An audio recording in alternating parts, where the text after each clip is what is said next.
Hello everyone. Next topic is our index properties.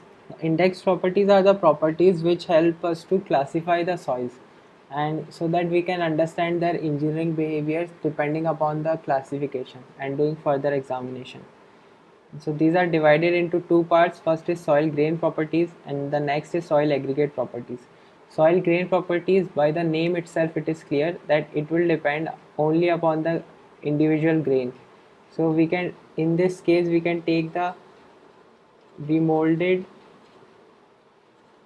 or disturbed sample because we are concerned about the grains. And so the properties which fall into this category are the shape of grain or the specific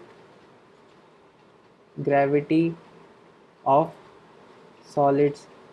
The specific gravity of the soil will be different, but if we are talking about the specific gravity of the solids alone, a particular grain, then that will count as the soil grain properties because we are talking about the specific gravity of a particular grain, not of a soil as a whole. And so size also, so these will fall into the category as soil grain properties. And so this does not depend upon the soil formation, that how the soil has formed and what was the stress history, what were the forces which were there on the soil in the past. So the soil grain properties are not dependent upon those parameters. But if we are talking about the soil aggregate properties, then these parameters come into the picture because first of all we cannot take the remolded sample because we have to understand the soil as it is existing on the field. So in this case we need to take the in situ readings only. And so the properties which fall into this category will be like the relative density,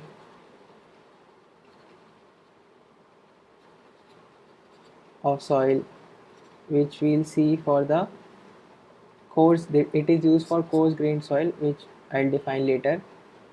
And so these properties will depend upon the stress history or soil formation. And so we'll see these properties one by one. So first we'll see the soil grain properties. First is the grain shape. Grain shape, if we are talking about the coarse grained soil, so grain shape with coarse grained soil, which means that sand or gravel. So the grain shape we term it as bulky grains because almost the dimensions will be equal in this case. So sandy grains or sand or gravel, in this case the grains are termed as bulky grains. So we are talking here in the relative terms because if we are talking about, it will not be that all the dimensions are equal, very same in this case. But if we are talking relatively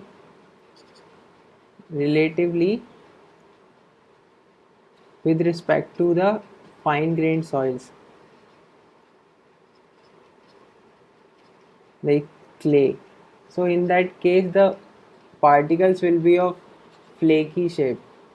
It will be like this, the plate like particle. Or if we are talking about the clay mineral kaolinite, then it is a needle kind of a structure. So if we are comparing the fine grained soils or coarse grained soils, then the dimensions of coarse grained soils are almost equal, and that we term as bulky grains. And in the case of fine grained soils, we term it as flaky grains. And so here we are mostly, here we'll consider the coarse grained soils only. So in that case the grains are classified as rounded, sub-rounded, angular or sub-angular. And if angularity is more, then the shear strength will also be more. This we can understand, like if only the rounded particles are existing in the field, and in that case if some force is there, so there is no proper interlocking between these particles, so they can slide between each other relative to each other. So the shear strength will be less because this will be displaced downwards.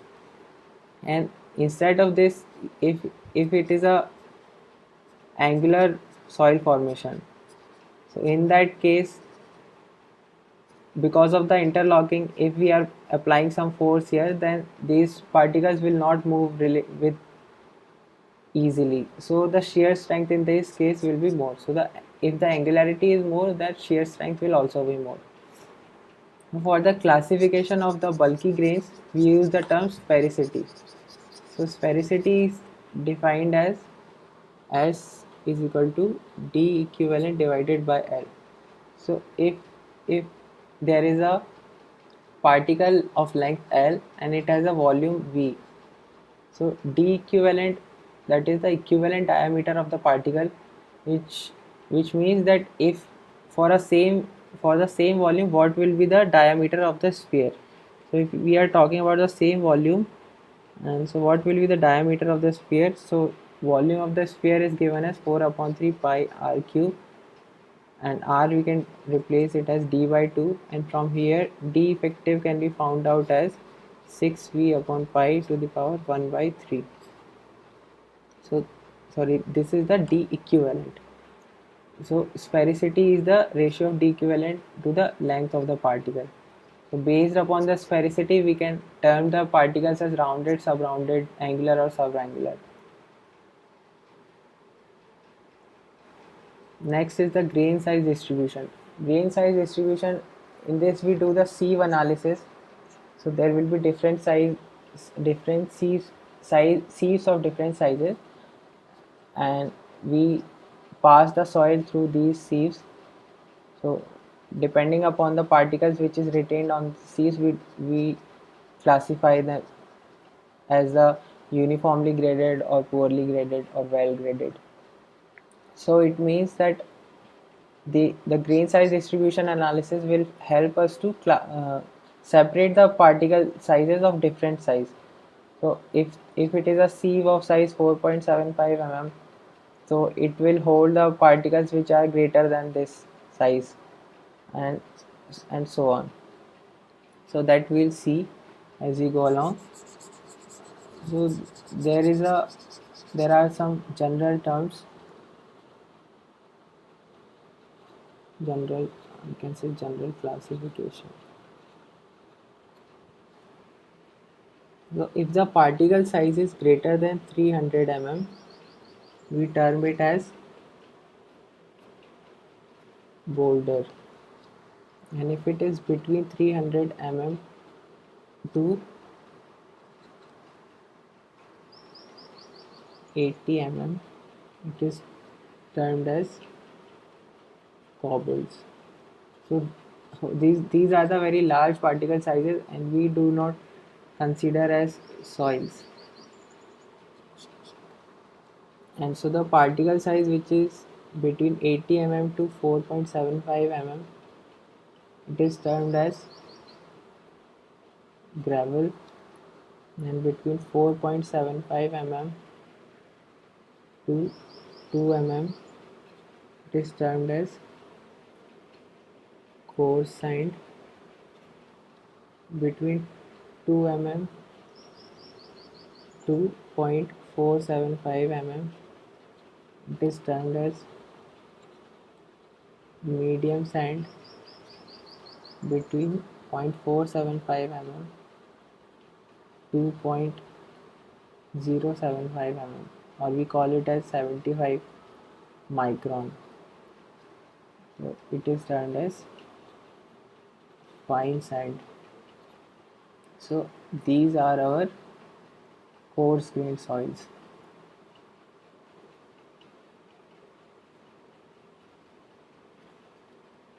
And after that, with the particle sizes between 75 micron to 2 micron, it is termed as silt, and less than 2 micron, it is termed as clay. These both are grouped as fine grained soils. So the we use the sieve analysis to do the grain size distribution. So sieve analysis is of two types, that is core sieve analysis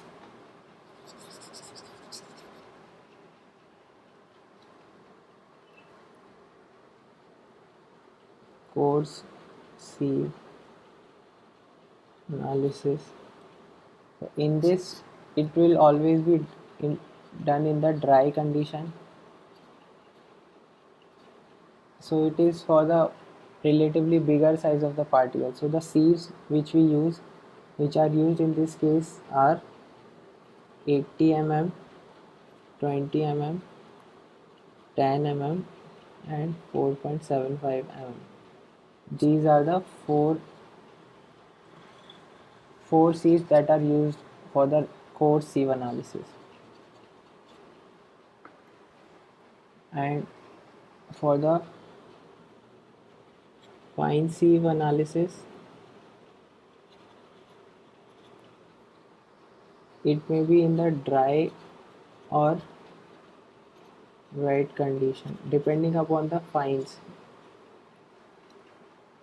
So the sieves which are used in this case will be 2 mm, 1 mm, 600 micron, then 425 micron, 212 micron, 150 micron, and 75 micron. These are 7 numbers. So the particle size which goes below the 75 microns it is termed as the fine grained, it is termed as clay or silt. So the particle which is passing through, which is retained on the 75 mm, it will not pass easily because the clay particles are very cohesive and they do not disperse easily. So we use some deflocculating agent, or we whatever the material is retained on 75 micron sieve, we'll apply some water and use some deflocculating agent to deflocculate the particles. So some particles will go down, and whatever the retained, and this portion will be our fine sieve analysis, and that is for coarse grained soils. And whatever particles have passed through the sieve below the 75 micron sieve, we'll do the sedimentation analysis. So sedimentation I'll cover in the next video. So first let's see for the coarse grain. So these sieves are, the sieve sizes are based upon the square opening. So if it is a sieve is like this, and it has these square openings, so the size of the sieve is the size of this square opening. If it is a 4.75 mm square opening, then we call it as 4.75 mm sieve. So what is the procedure for this? So depending, it is not necessary that we need to use all the 7 sieves in this case fine sieve analysis, or all these 4 sieves in the coarse sieve analysis. Depending upon the we choose these sieves so that we can get a good distribution curve, that is particle size distribution curve we should get properly. So according to that we can choose the number of sieves. So just for an example, let's take the coarse sieve analysis. So we'll take the 4 sieves, that is 80 mm, 20 mm, then 10 mm and 4.75 mm.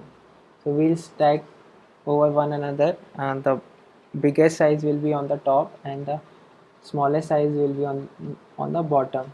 So here we'll, on the below this sieve, we'll keep a pan which will be impervious, so the soil can be collected whichever is coming below this sieve.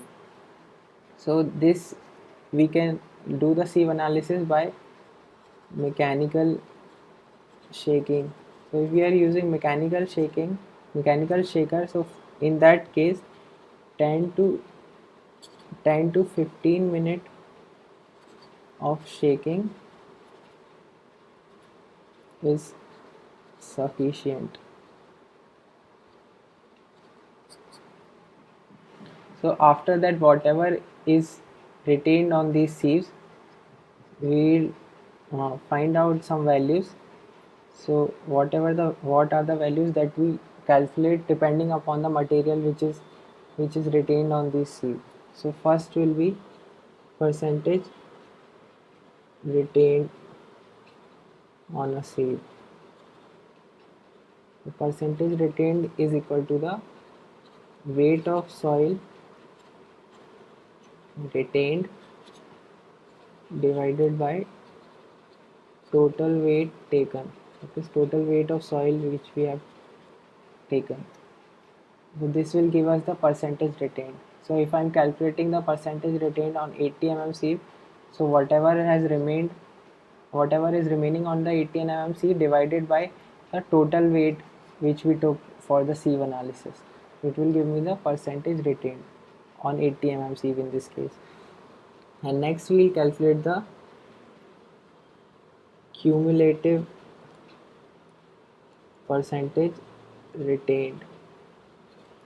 So this is the percentage retained of all the sieves which are on above and on the that particular sieve, which means that if I'm talking about the 80 mm sieve, then there is nothing on the top of it. So cumulative percentage retained is just a percentage retained on 80 mm sieve. But if I'm talking about the 20 mm sieve, then cumulative percentage retained is the percentage retained on 80 mm sieve plus the percentage retained on the 20 mm sieve. So we'll add up the values of percentage retained of 80 mm and plus the percentage retained of 20 mm, and similarly for 10 mm and 4.75 mm. So cumulative percentage retained, we can write it as sum of percentage retained on all the sieves of larger size and of that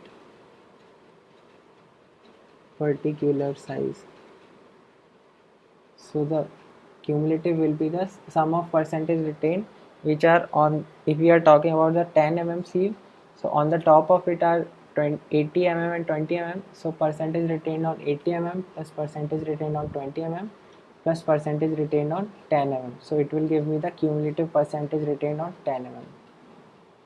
And then we calculate finally the percentage finer than the sieve under consideration.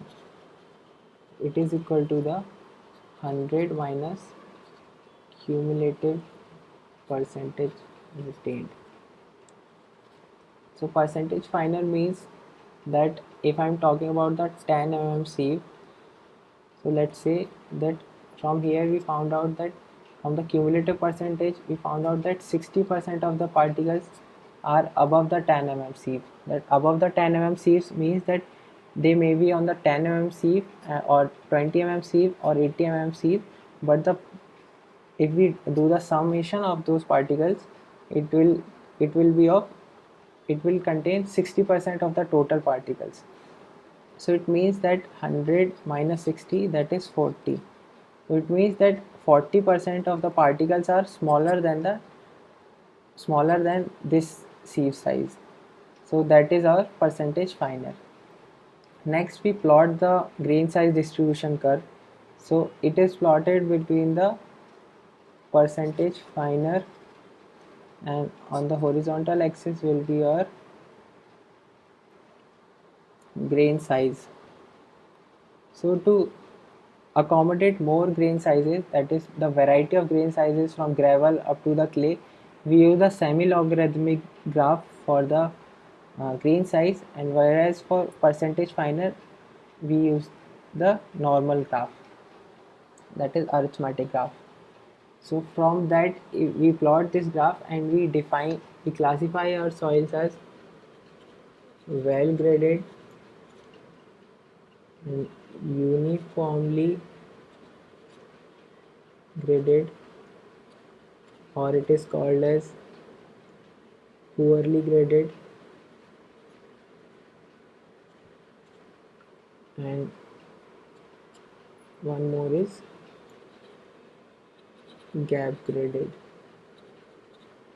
So here we can see that if all the particle sizes are present in a soil sample, then we term it as well graded soil. So in this curve, if I see this curve, so it is starting from here and it is going up to the clay size of particles. So it is containing all the sizes, all the various sizes of the particles. So the gradation we term as well graded. And uniformly graded or poorly graded means that most of the particles are of same size. If we see this pink curve, so it is going totally vertical here.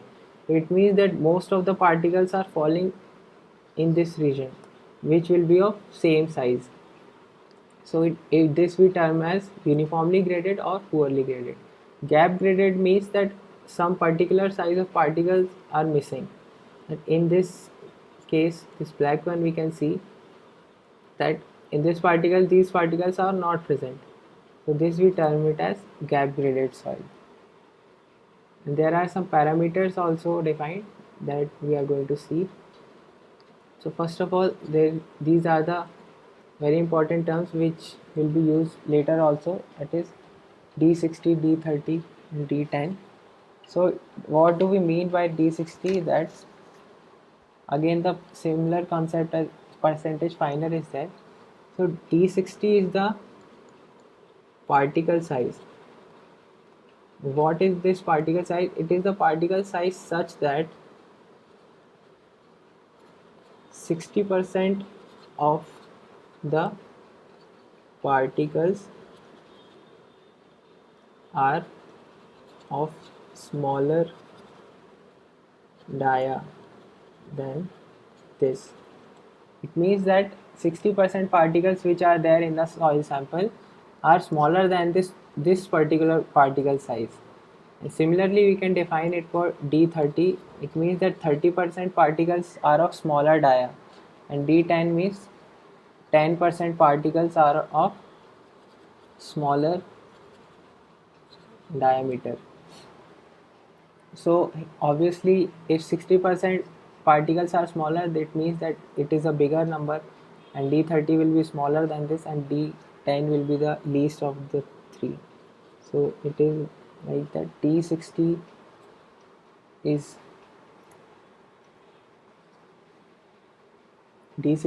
greater than D30, greater than D10,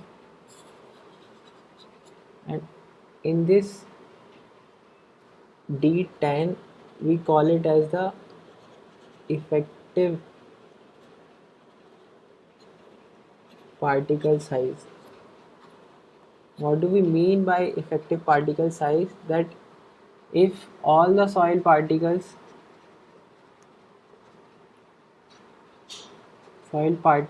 are of this D10, are of dia D10, so the soil will produce the same effect as of the original soil. So whatever the soil we are considering, if all the particles which are present in the actual soil, if we replace it by the D10, all the particles of D10, then this soil and this soil will be equivalent. This is found experimentally by doing the experiments on filter, that D10 affects the working of the of the filter 90% more than other particles. So from there it is defined as D effective size of particle. And depending upon these D60, D30 and D10, two parameters are defined to classify the soil. First is coefficient of uniformity.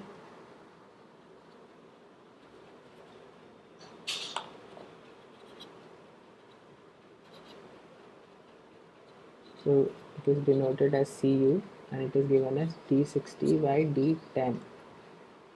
And the next is coefficient of curvature. It is denoted with Cc and defined as D30 square divided by D60 into D10. And for their some particular values we can grade our soil as uniformly graded or poorly graded, or well graded. So if Cu is greater than 4 for gravel,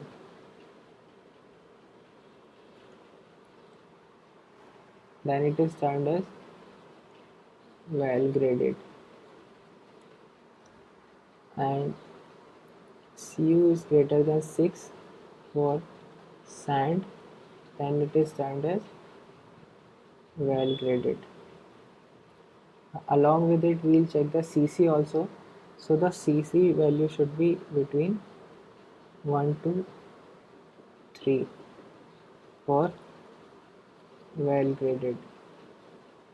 So if Cu is greater than 4 and Cc value is between 1 and 3, then it is a well graded gravel. And similarly, if Cu is greater than 6 and Cc value is between 1 and 3, it is a well graded sand. And from here, if let's say Cu is equal to 1, it means that D60 and D10 are equal. It means that all the particle sizes between D60 and D10 are equal. So it means that it is a uniformly graded soil. So this is it for the grain size distribution of coarse grain. In the next video we will do the sedimentation analysis for the clayey soils.